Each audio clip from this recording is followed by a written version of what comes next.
Magandang araw mga idol. Sa video na ito ay mag-aabono tayo ng sweet potato. Ito yung gagamitin kong abono mga idol, Triple 14. Halos twice a month ako magbigay ng pataba dyan sa mga tanim kong sweet potato mga idol.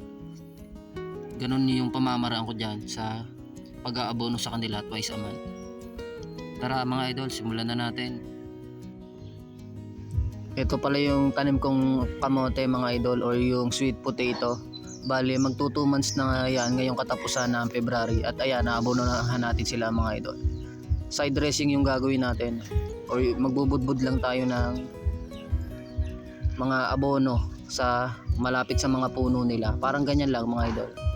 Ibubudbud lang natin yan doon malapit sa pinakapuno ng mga sweet potato.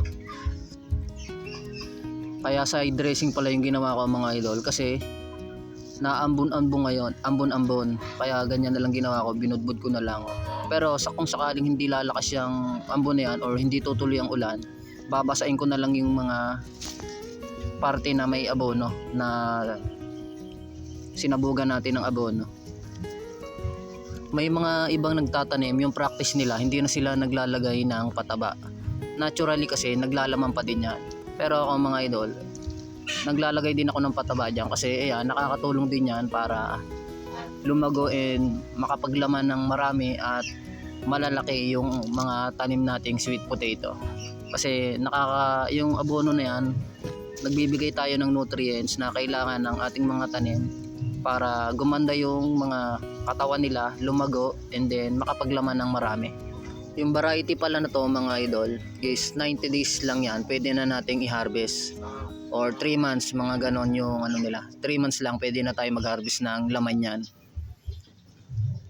And yung pagdidilig na ginagawa ko dyan mga idol, twice a day, isa sa umaga and isa sa hapon. Syempre mas maganda yung regular natin na didiligan yan kasi nga naglalaman niyang sweet potato, naglalaman na.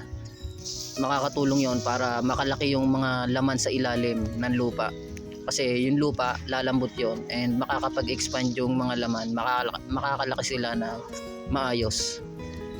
Ganyan lang pala kadali mag-abono ng mga sweet potato mga idol. Pwedeng side dressing, pwedeng drenching. Ayun yung dalawang pamamaraan ng pag-aabono. Nasa sa inyo na, nakadepende na sa inyo kung saan kayo mas madadalian. Sa akin kasi ngayon, kaya side dressing ang ginawa ko, makulumlim and naambon-ambon na talaga. Kung hindi tutuloy yun, babasain ko na lang yung mga parte ng may abono para hindi naman masunog yung mga baging ng ating mga tanim na sweet potato. Kasi pwedeng masunog yan yung mga baging yan dahil sa mga binudbud nating abono.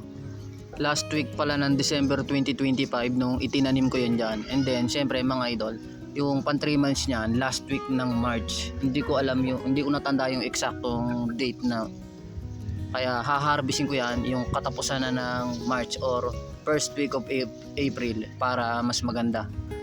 And then mga idol, nakitaan ko na yan ng mga yung bulaklak, nakapambulaklak na yan ng mga, nakitaan ko na yan ng ilang bulaklak dyan, ilang pirasong bulaklak. May mga bulaklak na talaga sila nung nakakaraang araw pa. Madali lang naman ang pagme-maintenance ng mga idol sa sweet potato. Pwedeng once a day nyo diligan or twice a day, basta araw-araw yung regular na pagdidilig. Kailangan nila yon, lalo't pag yung time na naglalaman na sila. Nakakatulong yung regular na pagdidilig para manatiling buhaghag at malambot yung lupa. Makakatulong yon para mas makalaki yung laman ng maayos doon sa ilalim ng lupa. And yung isa pang maintenance niyan mga idol, yung pag-aabono nga. Pwedeng twice a month, once a month. Nasa sa inyo na, nakadepende na sa inyo kung mag-aabono kayo ng once a month or twice a month. And then syempre mga idol, yung isang pang maintenance diyan, yung pagtatanggal ng mga damo-damo or weeding. Yung tatanggalin natin yung mga damo-damo na tumutubo malapit sa mga pinakapuno ng talbos. Ito mga idol, ipapakita ko sa inyo yung bagong buka na bulaklak ng sweet potato na to. Ayan siya mga idol. Ayan pala yung nakabuka ngayon. Nung nakaraang araw nakitaan ko na din yung ng mga nakabukang bulaklak yan. Ayun yung sign na naglalaman na yung mga tanim nating sweet potato kapag namumulaklak na sila. Sa pagtatanim pala ng sweet potato mga idol, lalo na kapag direct sa lupa, mas maganda kung nagawa tayo ng plot or gumagawa tayo ng kama ng ating pagtataniman para sa ating mga sweet potato. Nakakatulong kasi yon mga idol, yung paggawa ng plot or tinatanim natin sila sa mga plot. Nakakatulong yon para sa paglalaman nila, makakalaki ng maayos yung laman nila kasi nga hindi masikip yung lupa or hindi siksik, buhaghag yung lupa kasi nga nabubungkal natin. Kasi kung hindi natin itatanim yan ng maayos or hindi nakaplat, baka hindi siya makapaglaman ng maayos. Eto mga idol, para sigurado babasain ko na yung parte ng mga puno na may abono, kasi parang hindi talaga tutuloy yung ulan. Babasain ko na ng tubig yan, lahat yan yung parteng may abono. Nakasanayan na kasi namin gawin yan sa bukid mga idol, or nakasanayan na namin gawin yan dito sa bukid. Kapag makulimlim at naambon, lalo pag yung time na mag-aabono kami, maghahasik na lang kami ng abono niyan mga idol, or magsasabog. Yung tubig ulan na yon, ayun na lang yung tutunaw sa mga abono na isinabog namin. Ngayon kasi parang hindi talaga tutuloy ang ulan mga idol, kaya nagdesisyon na ako na basain niya para matunaw yung abono, para tumalab agad. Dapat pala nag-drenching na lang ako mga idol, or yung padilig yung abono, ginawa yung tutunawin muna yung abono sa tubig and then tsaka natin i-apply para isang process lang. Kung mapapansin nyo pala mga idol, maliit lang yung plot na pinagtataniman niyan kasi kukunti lang yung tanim ko na yan mga idol, yung variety na yan. Binigay lang kasi sa akin yan and then ang ginawa ko, itinanim ko muna sila para maparami. Ngayon mga idol, marami na sila mga idol. Next planting mga idol, marami na akong itatanim na variety niyan kasi kalimitan ng tanim kong sweet potato mga idol, yung ube variety, yung kulay violet yung laman niya.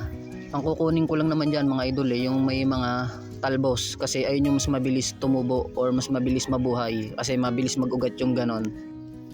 Ito naman mga idol, ito yung ibang variety ng tanim naming sweet potato. Flowering na din siya mga idol, 1 month na yan mula nung naitanim.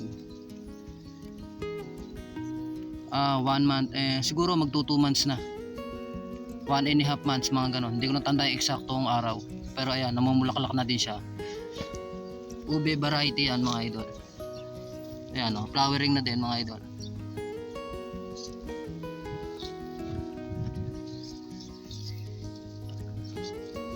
Flowering na.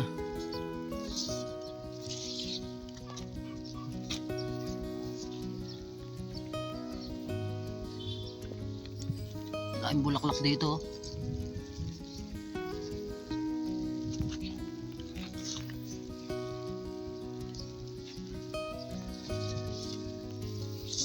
Nasaan yung puno? Ayun. Nakaplat yan mga idol.